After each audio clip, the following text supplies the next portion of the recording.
Amused live, Mark Dolan, in conversation with comedians that feature at the Amused Comedy Club, and many of them have been in the competition, which culminates at the Edinburgh Fringe, to be nominated the funniest person in the country. With me today is one of the judges of that competition, because we have an audience vote, but we also have an industry panel of journalists, PRs, talent managers, and sort of TV people. David Allberry is one such. David has got lots of different hats. He's the founder of BigFunnyFest. Thank you. BigFunnyFest, which is a brand new festival in Richmond, in southwest London. Yes, June, Father's Day weekend, 15th, 16th. The ultimate Father's Day gift. Yeah. You're welcome. And your day job is that you are a talent executive in television, which basically means that there'll be a format and it will be your job to propose talent to the production company and say, I think so-and-so should be in that format. Correct, yes. I scout talent and book them for TV shows. Good. We haven't had an awful lot of dealings, except you got a gig for me where I had to dress up as 1/3 of Destiny's Child for Let's Dance the Comic Relief. Good gig. Yeah. It was the first and last time we worked together. I still bear the mental and physical scars. But it's on YouTube and it was a lot of fun. So look, here's the thing. When you are watching a comedian that's maybe a bit rough around the edges, but there's some potential there, what are you looking for? What are the elements that will get you excited about a comic? Is it the audience reaction, or is there something they're doing that you see that you like? It's a few things, really. I do look at the audience quite a bit. Just to get a gauge of how they work in the room. Yeah. But it's everything from pacing, confidence, of course it's jokes. But yeah. I mean, I have none of those things, so I don't know where we go from there. Yeah. People dress well. But the outfit, in fairness, they've got something to look at. In terms of that, so yeah, of course, and the problem you get sometimes, isn't it, is that you'll see a comic with a great talent, but if they're not able to sell what they're doing, and if they are lacking the confidence, it just doesn't work, does it? It was a real shame. Yeah. Yes, they've got to believe in what they're saying. Yeah. So, and then what other sort of, in terms of maybe transition to TV, because I guess some comics really just want to tell jokes in front of audiences and play live, but there are a huge number of comics who probably dream of that sitcom or that chat show or some other, TV sort of. It's still seen, I suppose, as the pinnacle of any comedy career. Yeah, is to go on the box. So, what would you be looking for if I was to say to you, right, we come to the Amused, you come to the semi-final of the competition. Here are the elements that could be a future McIntyre, John Bishop, Jack Whitehall. I think it's the ability to appeal to the masses, right, and energy as well. Some people just have energy in the room, and you can feel it, and that does transfer to TV. That's interesting, isn't it? Yeah, and I remember watching one comic who absolutely killed, just had an amazing gig, and I was with the head of comedy at the BBC, and I was like, oh my God, this guy is incredible, right? Yeah. Shane. And Shane Allen, very, he knows his onions when it comes to comedy, and he's back to million hits. But this comic he watched, and he said he's good, but he's very in the room. Yeah. And I had to really reflect on what that meant. And it's the idea of there are comics who do very well and make a good living from entertaining the crowd and maybe picking on people in the front row and all that stuff. But maybe if you're looking for superstardom, you need to sort of wean yourself off that as a comic and just really get that act into pristine condition and really do your stuff. Yes, it's got to be a very, very tight act.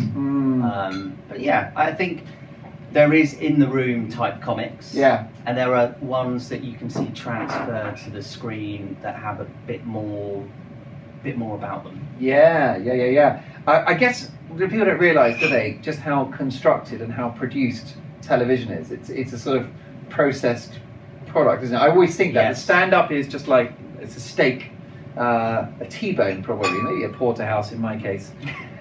Whereas telly, it's sort of salami sausage, isn't it? There's so much input. You've got a script, and you've got the camera crew, and you've got a sound man, and you've got producers and commissioning editors.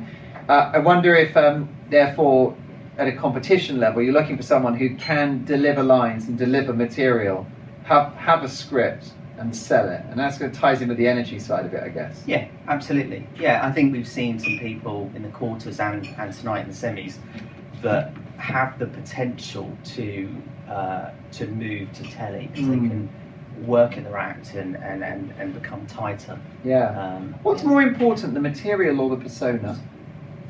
It's a bit of both, I'd say. Yeah, it's a bit of both. I don't think if you don't have that persona on stage, then it doesn't matter about the material, does it? Yeah, you've got to be able to sell it and have the confidence as well. Have you ever got it wildly wrong where you just didn't fancy the look of someone and then they've gone on to global superstardom? Yes. Right. Yeah. And what do you think? What happened? It's hard to judge, isn't it? It is, but a lot of it's timing though. Some people are late bloomers. Yeah. And some people, they have a bad couple of years, and then suddenly they come out of nowhere, and you're going, well, hang on, I saw them a couple of years ago, and they were pretty poor. Yeah. Yeah. Or vice versa, they could start off great early on, and then just fall away. Either they don't have the material, or they can't keep up the energy. For some reason, they sort of stumbled across an incredible 5 minutes, and then beyond that, sort of fool's gold almost. Yeah. Yeah. I mean, I think you're right about. Sometimes it's not them that changes, but the world changes. And I remember gigging a lot with Russell Brand, and he and I were both in the final of So You Think You're Funny in the early 2000s. And I mean, it was, he's just an incredibly talented, clever man, but he played to almost silence that night. And we were. I don't want to sound like we were so clever, but we were backstage, myself and the other comics, absolutely pissing ourselves. But the audience just didn't quite get it, and you almost feel like. A couple of years later, he goes on a date with Kate Moss, and then, bang, the world becomes ready. But what he then did, it didn't really change. It's just the world became ready for what he had. Yes, absolutely.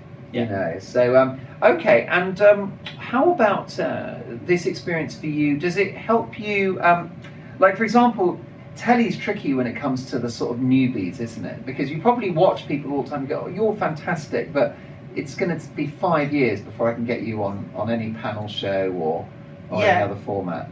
To be honest, it is hard trying to break new comedians on TV. There are opportunities like run-throughs that you'll do in production offices for panel shows. The notorious office run-through. Yeah, which is daunting for most newbies.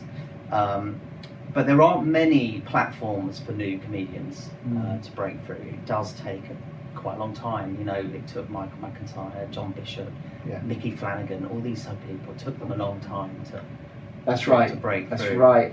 Exactly. You look at Jack Whitehall, who's just an exception, really, having been quite amazingly. Well, I worked with Jack on his first proper TV series when he was 18, 19. That's ridiculous.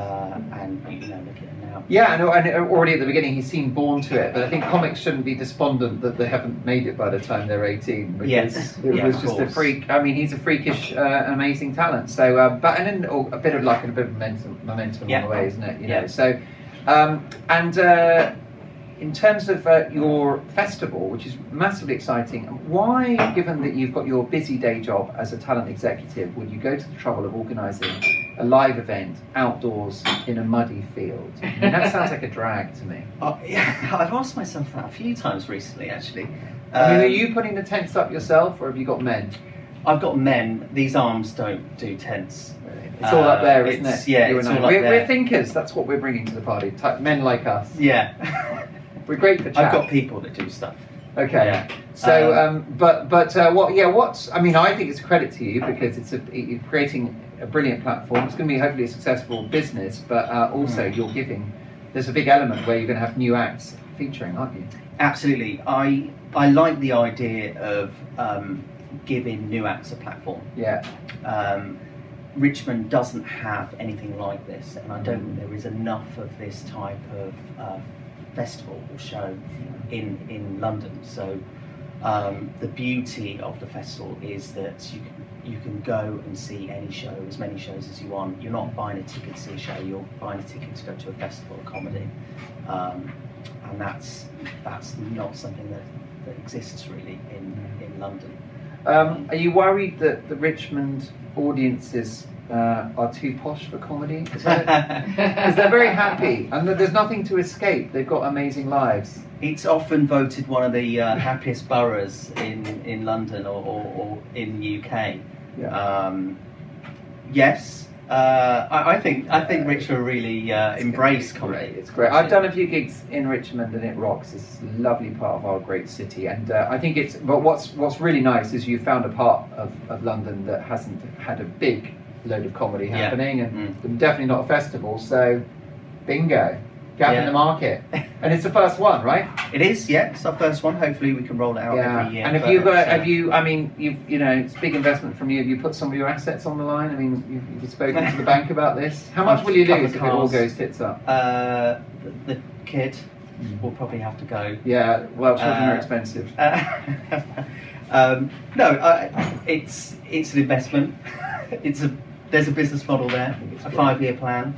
Yeah, it should be good. I think it'll be a successful venture.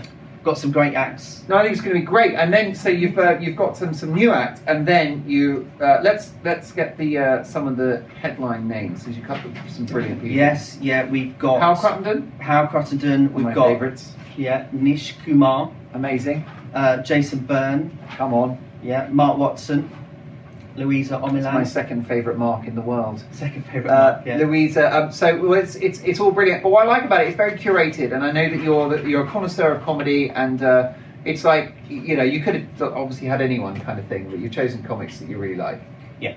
I've chosen people that I think the Richmond would like. Not scare the posh people too much, basically.